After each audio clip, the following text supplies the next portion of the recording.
Good morning दोस्तों। GK liquid में आपका स्वागत है। दोस्तों आज के इस वीडियो में मैं लेकर आई हूँ सीटेट स्पेशल मैथ पेडागोजी के पूरे 30 क्वेश्चन जो कि 31 जनवरी के सीटेट एग्ज़ाम में आपको काफ़ी हेल्प करेगा। सो आप इस वीडियो को पूरा एंड तक वॉच ज़रूर करिएगा। अगर आप लोगों को वीडियो पसंद आता है तो इसे लाइक करना मत भूलिएगा। अगर आप लोग चैनल पर नए हो तो इसे सब्सक्राइब करके बेल आइकन को प्रेस कर लीजिएगा। चलिए शुरू करते हैं और देखते हैं आज का पहला प्रश्न। पहला प्रश्न है, निम्न में से किस पर डेटा हैंडलिंग पर उच्च प्राथमिक चरण केंद्रित है। निम्न में से किस पर डेटा हैंडलिंग पर उच्च प्राथमिक चरण केंद्रित है। जिसके ऑप्शन है आंकड़ा संग्रहण, दूसरा है संगठन, तीसरा है आंकड़ा विवेचन, चौथा है उपयुक्त सभी। तो इस क्वेश्चन का राइट ऑप्शन जाएगा ऑप्शन नंबर डी के साथ, यानी उपयुक्त सभी। अगला प्रश्न है, गणित में निम्नलिखित में से कौन सा मापदंड मूल्यांकन आधारित हो सकता है। पूछा है कि कौन सा मापदंड जो है मूल्यांकन आधारित हो सकता है। पहला ऑप्शन है अमूर्त से निपटने के विभिन्न तरीकों का उपयोग करने की क्षमता, दूसरा है दी गई समस्या को गणितीय भाषा में बदलने की विद्यार्थियों की क्षमता, तीसरा है ए और बी दोनों, चौथा है इनमें से कोई नहीं। तो इस क्वेश्चन का राइट ऑप्शन जाएगा ऑप्शन नंबर सी के साथ, यानी कि ए और बी दोनों। अगला प्रश्न है, किस अवधारणा में शिक्षण सामग्री जैसे कि आरेख, रेखांकन, चित्र आदि का अधिकतम उपयोग किया जाता है।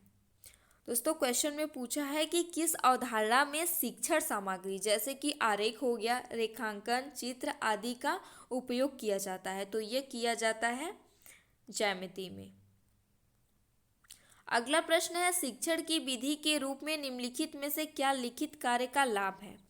पहला ऑप्शन है छात्रों की लिखावट में सुधार किया जा सकता है, दूसरा है लिखित कार्य एक लंबी प्रक्रिया है, तीसरा है ये शुरुआती लोगों के लिए अनुपयुक्त है, चौथा है उपयुक्त सभी। तो दोस्तों इसमें पूछा है कि शिक्षण विधि जो है शिक्षण विधि के रूप में निम्नलिखित में से लिखित कार्य का लाभ क्या है।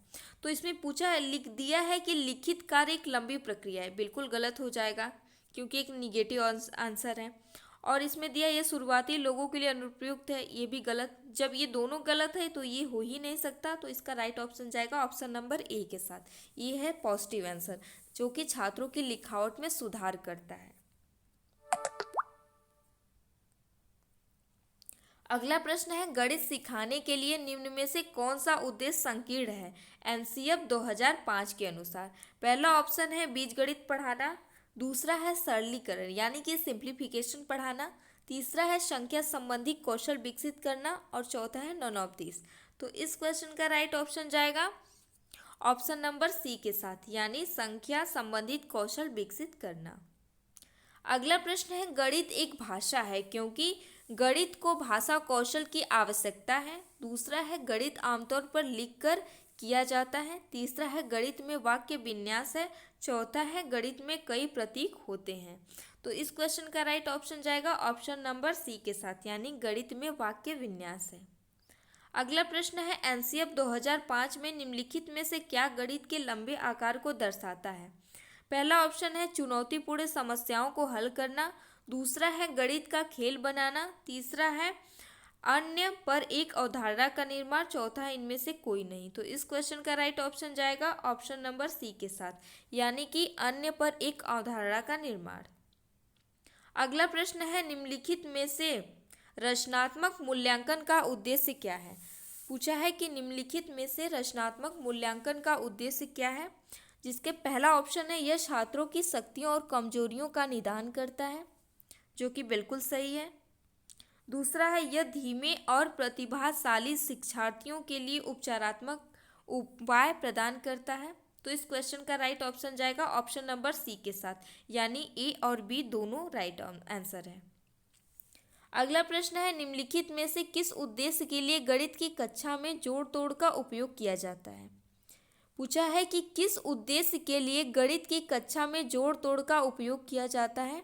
पहला ऑप्शन है गणितीय विचारों का प्रदर्शन और गणितीय समझ का निर्माण, दूसरा है ठोस अनुभव प्राप्त करके छात्रों को अधिक निपुण बनाना, तीसरा है ए और बी दोनों, चौथा है नॉन ऑफ दिस यानी इनमें से कोई नहीं। तो इस क्वेश्चन का राइट ऑप्शन जाएगा ऑप्शन नंबर ए के साथ, यानी गणितीय विचारों का प्रदर्शन और गणितीय समझ का निर्माण। अगला प्रश्न है निम्नलिखित में से क्या गणित की प्रकृति है। क्वेश्चन पूछा है कि निम्नलिखित में से गणित की प्रकृति क्या है। पहला ऑप्शन है गणित एक खोज का विज्ञान है, दूसरा है गणित एक भाषा है, तीसरा है गणित में व्यापक प्रयोज्यता है, चौथा है उपयुक्त सभी। तो इस क्वेश्चन का राइट ऑप्शन जाएगा ऑप्शन नंबर डी के साथ, यानी कि उपयुक्त सभी।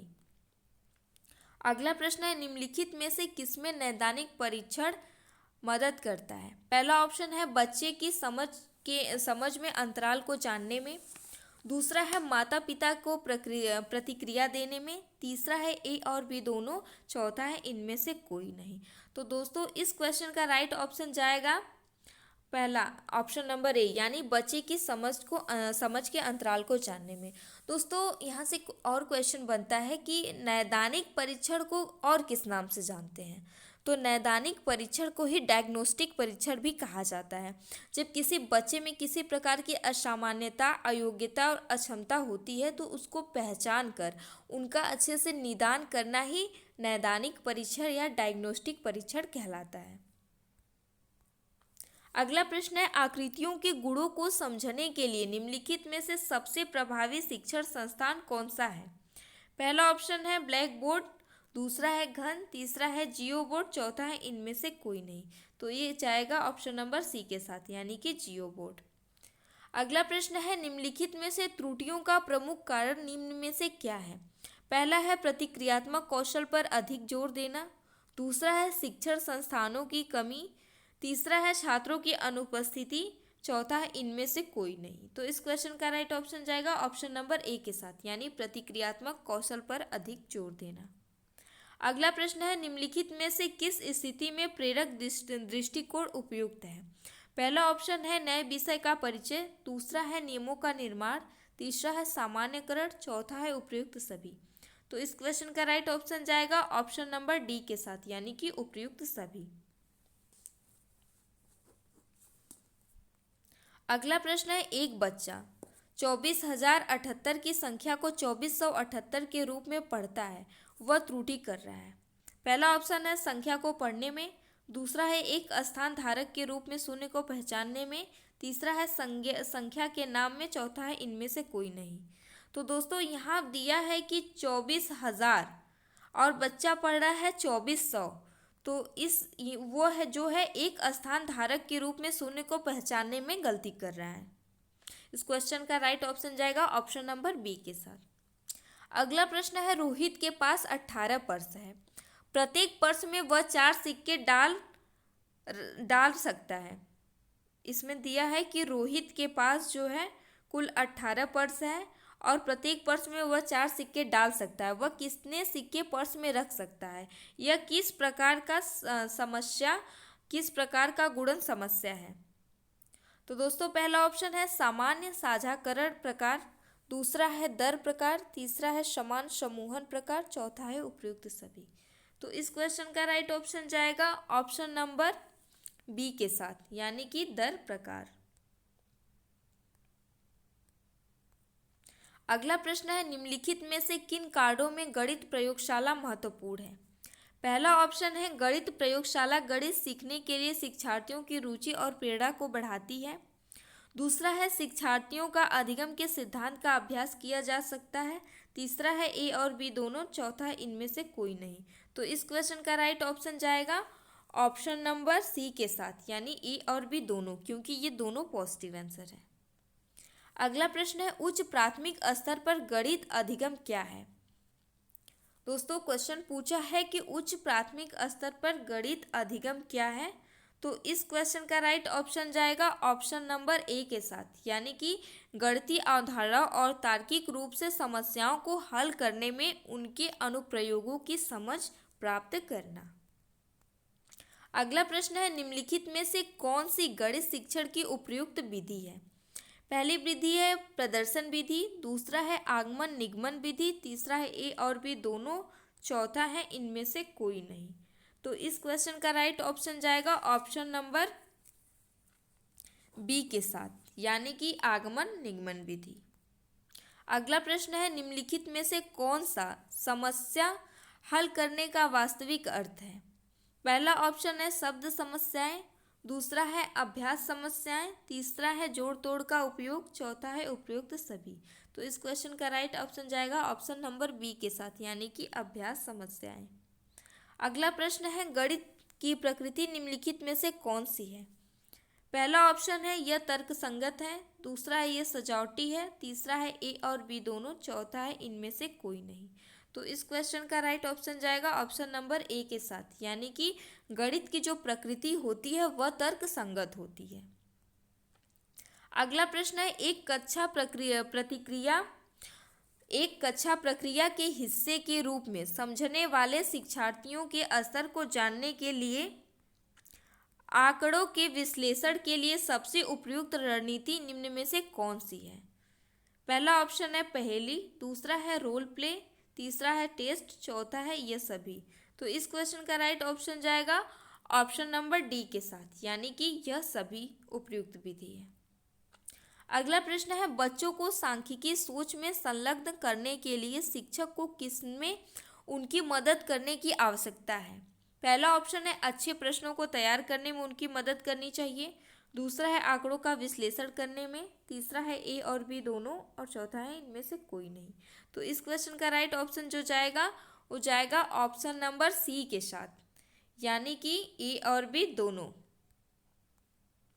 अगला प्रश्न है, निम्नलिखित में से गणित पढ़ाने की प्रक्रिया कौन सी है? पहला ऑप्शन है आसान से जटिल की ओर, दूसरा है जटिल से आसान की ओर, तीसरा है ए और बी दोनों, और चौथा है इनमें से कोई नहीं। तो दोस्तों, गणित पढ़ाने की जो प्रक्रिया होती है वो होती है आसान से जटिल की ओर, यानी पहले बच्चों को छोटे छोटे संख्याओं को जोड़ना सिखाया जाता है, फिर धीरे धीरे जैसे उनको जोड़ना आ जाता है फिर उसके बाद उनको घटाना सिखाया जाता है, फिर गुणा, फिर भाग, फिर अदर सिखाया जाता है। अगला प्रश्न है, गणित में रुचि बनाए रखने के लिए निम्नलिखित में से कौन सी गतिविधि नियोजित की जाती है? दोस्तों, पूछा है कि गणित में रुचि बनाए रखने के लिए निम्नलिखित में से कौन सी गतिविधि नियोजित की जाती है? पहला है बौद्धिक गतिविधि, दूसरा है व्यवहारिक उपयोगिता का ज्ञान, तीसरा है व्यवहारिक कार्य, चौथा है उपयुक्त सभी। तो इस क्वेश्चन का राइट ऑप्शन जाएगा ऑप्शन नंबर डी के साथ, यानी कि उपयुक्त सभी। अगला प्रश्न है, निम्नलिखित में से कौन सा रचनात्मक मूल्यांकन का उदाहरण है? पूछा है कि कौन सा रचनात्मक मूल्यांकन का उदाहरण है। ऑप्शन में दिया है एक मध्यावधि परीक्षा, दूसरा है एक अंतिम परियोजना, तीसरा है एक प्रमुख व्याख्यान, चौथा है नन ऑफ दीज। तो इस क्वेश्चन का राइट ऑप्शन जाएगा ऑप्शन नंबर डी के साथ, यानी इनमें से कोई नहीं। अगला प्रश्न है, गणित में असाइनमेंट में निम्नलिखित में से कौन सी समस्या शामिल है? इसमें पूछा है कि गणित के असाइनमेंट में निम्नलिखित में से कौन सी समस्या शामिल है। पहला ऑप्शन दिया है दोहराव की समस्या, दूसरा है समीक्षा की समस्या, तीसरा है ए और बी दोनों, और चौथा है इनमें से कोई नहीं।